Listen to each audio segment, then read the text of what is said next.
Hey friends, welcome back to the channel. So I'm sorry I didn't do a video last week. Does anybody else really suffer with the time change? I was just in such a bad mood last weekend and I was just so tired and grouchy and all of the things. So I do apologize for not releasing a video last weekend. I was planning on doing my wrap up for February, so we're gonna jump into that today. But before we get into the wrap up, I just wanted to remind you guys that we have Old School April coming up here in a couple of weeks, so make sure that you're keeping an eye on the hosts' channels. So of course I am a host for Old School April, and if you haven't seen my last video, make sure you go back and watch that. And if you want to take part, make sure you choose your team. So there is a Discord, there's an Instagram group, and the lead host of course is Kelsey from Slime and Slashers, so make sure you go over and watch her videos. She's got a couple of videos now out for Old School April, and I'm going to be putting together my TBR and TBW for the month and have some recommendations for you guys and stuff like that. So just wanted to throw that in there to make sure to go over and watch Kelsey's videos and to go back and watch my last video for Old School April and put together your own TBRs. And of course, if you're a booktuber, go ahead and make a video of your own, or a Bookstagrammer, you can go ahead and do that. You know, this community is just so amazing and we have such a great time with these readathons. So yeah. Make sure you go get on a team if you're not yet, and so excited to jump into April with you guys. And I'm in my comfies today, so no makeup, no fancy outfit, nothing like that, and yeah, just couldn't be bothered, honestly. So I wanted to wrap up February. I also took part in a readathon in February as well. It was the Gothic Hearts Reading Challenge, of course, because February is Valentine's month. And I had so much fun with it, so I'll let you guys know how I made out with my books for that, as well as the other books I read as well. So the first book that I finished was actually an audiobook, and I so enjoyed this book. It was a little bit slow at the beginning, but once it took off, it really took off. And that was The Witch of Willow Hall by Hester Fox. And this is my first Hester Fox book. I've seen a couple of her books around, but haven't heard a whole lot of people talking about them, so haven't had a chance to pick one up, and I thought this was the perfect opportunity to pick it up. And this was one of my choices for like a modern Gothic book that was written. And so this takes place in 1821, and the Montrose family has to move from Boston into the country, and so they had a summer house out there, and they decide to make the summer house their primary residence because there's some sort of scandal that they've gotten wound into. So there's the mother and father and their 3 daughters. So there's 2 adult daughters, kind of like, you know, 18 to early 20s. So Catherine is the oldest, and then Lydia, and then the youngest daughter, Emmeline, is only about 10 or so. So the 2 older girls, there's a lot of space between them and the younger daughter. So they're kind of like, you know, second and third mothers to the younger daughter. And this book had everything. It has haunting elements, it's wonderfully atmospheric, it has a scandal. Like I said, the family ends up having to move because of a scandal. There's the occult wrapped in there, and primarily it is a romance. So the 2 older daughters are vying for the attentions of these 2 men that are colleagues of their father. And so there's that whole thing going on, and the 2 sisters, like the older sister Catherine, really hates her other sister. And so you've got this sibling rivalry going on, and it's really bitter, and this whole thing, and it's kind of like this back and forth of, you know, is it just a sibling rivalry, or does she really hate her other sister, and this whole thing. And this, like I said, this book has a lot going on in it, but it's written so well, and I really enjoyed Hester Fox's writing. So another book that I had picked for the Gothic Hearts Reading Challenge, and this was basically, like, it was supposed to be a trade paperback. This is not a trade paperback, but like a woman running away from a castle. So this is a woman kind of running away from a mansion or a manor house. So this is the Widow of Pale Harbor by Hester Fox, and unfortunately I didn't get to this one. I think just I had been reading so much Gothic horror all through most of the month of February that by the time it was time to pick this one up, I just wanted to move on to something a little bit different.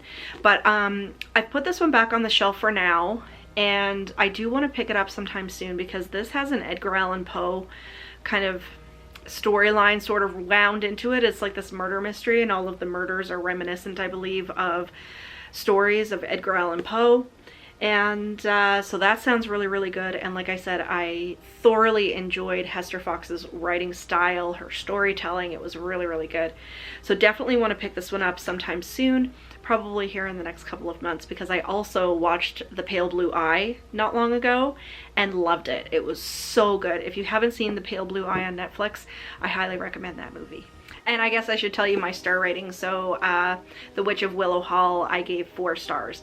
The only reason why I didn't give it a full 5 stars was because it could drag a little bit in the middle. And this whole story is being told by Lydia's perspective, so it's kind of like her inner monologue. And I found it could drag a little bit in places, but again, it's Gothic literature that it tends to drag and be a slow burn in some areas, but still really, really good. So this was my pick for a Gothic book with an LGBT character or prose, and this is The Picture of Dorian Gray by Oscar Wilde. And man, I've never read this before. I wanted to get into reading more classics this year and more Gothic literature, and man, oh man, was this ever a tragic story. It was so good. I mean, I love tragedies, I love tragic characters, and this story was just so sad. And again, there was a lot going on here with like different relationships with different people, and of course you have the LGBT kind of subplot going on through there. Of course, this was written, when was this written? In the 1890s. So to have something written like that back then would have been hugely scandalous. And again, the writing was fantastic. It was such a tragedy. I was heartbroken reading this story. I love the character of Dorian, and I definitely want to get into reading more classics. Like I said, this year I've really been having a good time with it, and with this one I gave it a full 5 stars. I recommend everyone to pick up this book. It was so good. And then the Gothic horror that I picked that was written prior to 1950 was Rebecca by Daphne du Maurier, and unfortunately I'm not done it yet. So this is my bridge book. We're halfway through March now and I'm still not done. So I've really been taking my time with this one. So once I get that one read, I will report back to you guys. I am really enjoying it though. So really happy that I picked it up as part of the Gothic Hearts Reading Challenge, but just can't give you my wrap up quite yet. So we'll get back to that one. And then one of the prompts was to pick a Gothic romance that has a BIPOC character. Now I picked The Ballad of Black Tom by Victor LaValle. This is not a Gothic romance whatsoever, but I did, number one, have this in my library for a really long time, wanted to pick it up because I know a lot of people love it, and number two, you know, it does fit the BIPOC character. So I went with this one because, as you guys know, I'm on a book buying ban right now, so I didn't want to purchase something new just to fit into the prompt. So I kind of like forced this one in there a little bit, cheated a little bit to get it in there, but I did read it. I had no idea actually that it was based, before I picked it for this readathon, I didn't know that it was actually based on Lovecraft, and I've never read any Lovecraft before. And it's so funny because people will probably say, oh well, you're not a real horror fan, and I don't believe that. I don't do the gatekeeping thing. Never picked up a Lovecraftian book before, and I gotta say, and I know this is probably gonna piss some of you guys off, but I didn't like it. I gave it like 2.5 out of 5 stars. I can see the appeal for some people, but just the whole kind of like, well, for one, halfway through the book it kind of changes points of view to a character that I really didn't care about. So I really didn't enjoy like the last half of the book. I enjoyed the first half of the book much more, but also when you've got that sort of cosmic sort of horror, I guess you would call it, I don't even know what you would call it, but that Lovecraftian type horror, I don't think it's for me, and I think that's okay. I don't think I'll pick up any Lovecraft again, and I also had a lot of trouble with the racism that was going on in it. It didn't make me feel very good. So I mean, there's a lot of stuff in horror that doesn't make you feel good because it's horror, right? But I don't know. I can see the appeal for some people. I didn't hate it, but you know, it wasn't great for me. Like I said, I gave it 2.5 stars out of 5. It was a short book. it fit in sort of into the prompt. I'm glad I read it because now I know that Lovecraftian stories probably aren't for me. So that was a very long-winded response for that. You could probably let me know down in the comments if you guys are fans of this one. I know it's a very, very well-loved book. It wasn't horribly written at all. I think I would definitely pick up another Victor LaValle book, but this one definitely wasn't for me. And then, like I said, by the time it was getting towards the end of the month, I was just kind of getting a little bit stuck with the Gothic romance and the Gothic reads. So I decided to pick up something else. I just kind of wanted a little bit of a change, and my mom bought this book for me. So she had a gift card for Indigo, and you all know that I'm a huge Buffy fan, and I'm a huge fan of the In Every Generation series by Kendare Blake. This is book 2. It was highly, highly anticipated, and with being on a book buying ban right now, I was itching to get my hands on this, so my mom did buy it for me. So, and I'm so happy she did, because man, oh man, did I ever have a good time with this one. So I'm not gonna get too much into what happened in this one, of course, because it's part of a series, and if you haven't read the first one, I don't want to give anything away.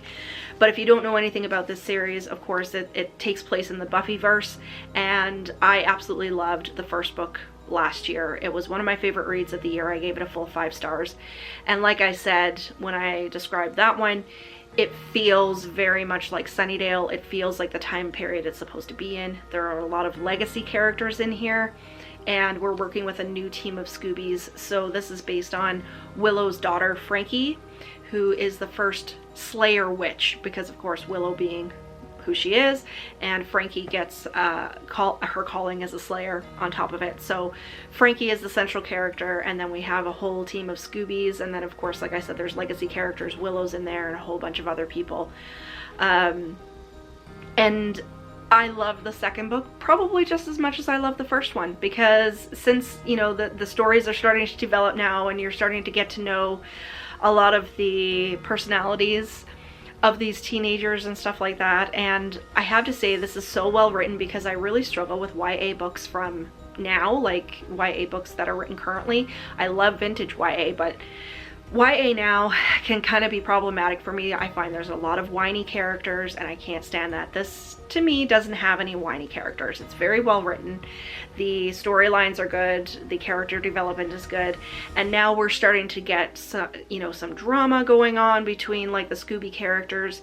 There's big bads involved in this, and I love the way, number one, that this particular book in the series has some legacy stories from the original Buffy worked into it, and I love the way that she did that, and the Hellmouth and everything. And I also really loved the ending, the way the ending was written. It has a little bit of a twist in there that I didn't see coming, and that's always fantastic. So if you're a Buffy fan and you haven't picked up the In Every Generation series, like I said, this is book 2. So I guess we've got to wait probably another full year before book 3 comes out. But man, oh man, this is a fantastic series. So full 5 stars for this one as well, just like I gave to number 1. And I'm sure this is probably going to be, again, one of my favorite reads of the year. And then the next book that I read was way out there. It's called Man F This House by Brian Assman, and this book was kind of like a fever dream almost. It was crazy. So this is based on a family, so mom and dad and 2 kids who move in. Damien and Michaela are the kids' names, and they move into a new home. And then the mom is a housewife. She starts to hear sounds, she starts to experience things, and it's one of those ones that you're not sure if the house is haunted or if she is having some sort of psychosis. So there's that kind of angle to it, and then on top of that, there is a creepy kid element in here, and I loved the creepy kid element. I'm like, oh my god, this is fantastic. It's so good. There was so much going on, and then by the time I got to the end, it was all kinds of crazy, but in the best way. It's almost like the story was, it got really far-fetched, but I was having such a good time. It was so entertaining. It was so good. And, you know, I read this on my Kindle actually before bed. So usually like in the mornings and during my lunch break, I will read physically, and then before bed I will read on my Kindle because I find it a little bit easier on my eyes. I don't have to wear my glasses. And I was laughing. I was reading excerpts from it to my husband. It was so good. I gave this one a full 5 stars too. If you haven't read this book or you haven't heard of it, go ahead and pick it up. It's absolutely crazy. So really enjoyed my time with that one. And then switching gears completely, so I got an ARC of the new Darcy Coates. Funny enough, it's called The Dead of Winter, but it's actually coming out in July. Okay, so it was kind of off season for the release date if you're in the northern hemisphere. I suppose.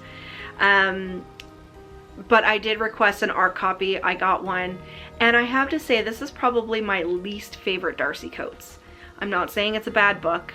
It wasn't at all, but the majority of the first part of the book didn't feel like her at all, and I think it could have done with a little bit more of that Darcy Coates atmosphere in it. It was okay at the beginning. It's one of those ones where this man and woman, so they're boyfriend and girlfriend, and they go on a trip, and it was a whole bunch of people that were staying in a cabin. They end up getting snowed in, and of course it's one of those thriller sort of murder mysteries where they get picked off one by one and everybody's wondering who the killer is. So the beginning of it, I found the character development could have been better. I found the atmosphere could have been better. I was almost ready to throw in the towel, but by the time it gets to about 50 to 60% in, then I was invested and the story started to pick up. So if you do pick this one up and you were a Darcy Coates fan, the beginning of the book I found wasn't fantastic. I found it could have been written a lot better, but the ending is bang on. It was really good. So I kind of dragged this one out for a while because like I was going to bed and I was like, I'm not even really in the mood to pick that book up. But by the time I got to the end, I was like, okay, I'm invested, and ended up finishing it very late for me one night. So I gave this one 3 stars because of kind of like the last 40 to 45% of the book. So like I said, if you're a Darcy Coates fan, you like these kind of snowed in adventures where there's a murder mystery, I would definitely still recommend it. Go ahead and pick it up, but it might be a little bit slow at first, so just keep that in mind. And then the last 2 books that I read this month, one of them was The Little Witch's Black Magic Cookbook.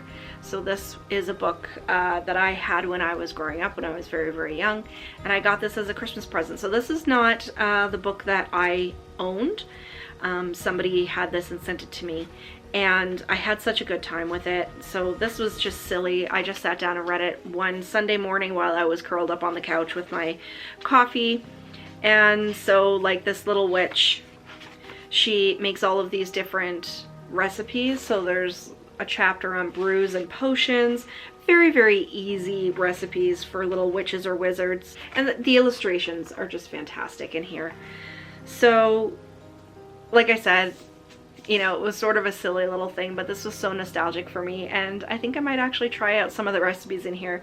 If you do end up finding this book at a used bookstore or a fair or something, and you do have little baby bats at home, this would be fantastic to sit down and make some of the recipes with them. And the reason why I picked this one up is because most likely this would probably be banned from a lot of libraries right now. That's just crazy to me what's happening right now. But it's just fantastic, and it was so nostalgic, and it made me smile, so that was great. And then in the same day, I actually picked up this one. So this one I talked about in a recent book haul. It's The Ghost of Windy Hill by Clyde Robert Bulla and illustrated by David Wenzel. And this is about a family. So this is illustrated. This has really cute illustrations in it as well. And this is about a family that has a young boy and girl, and they go to live in this house on Windy Hill. The owners think it's haunted, and the husband comes to this family. I believe the father is some sort of professor or something. I can't quite remember. I believe he's a professor. And the husband is like, my wife will not stay in this house until we find out for sure that it's not haunted. She thinks it's haunted. She won't stay there. So he invites the family to come stay there for the summer. So the kids have this big adventure, and they start wondering like where the footsteps and the tinkling bells and the woman in white, there's a woman in white in here, are coming from. So it's this mystery, and they befriend this young boy who's there as well. It's very cozy, it's very feel good. It has another sort of story that's wound in here that's very, very feel good, and you know, it made me smile. So this was fantastic. This is a book, actually, it's a weekly reader from 1968, and I'm hoping that I can get some more of these for my library because this was such a fantastic time. I know it's silly, and I know a lot of people that follow my channel don't pick up kids books, but they make me happy, and just to sit down with one of these on a Sunday afternoon, I don't think there's anything wrong with that. So again, I hope you guys enjoyed the video. If you did, give me a thumbs up and leave me a question or comment down below because you know I love chatting with you guys. But until next time, stay spooky, everybody. Bye.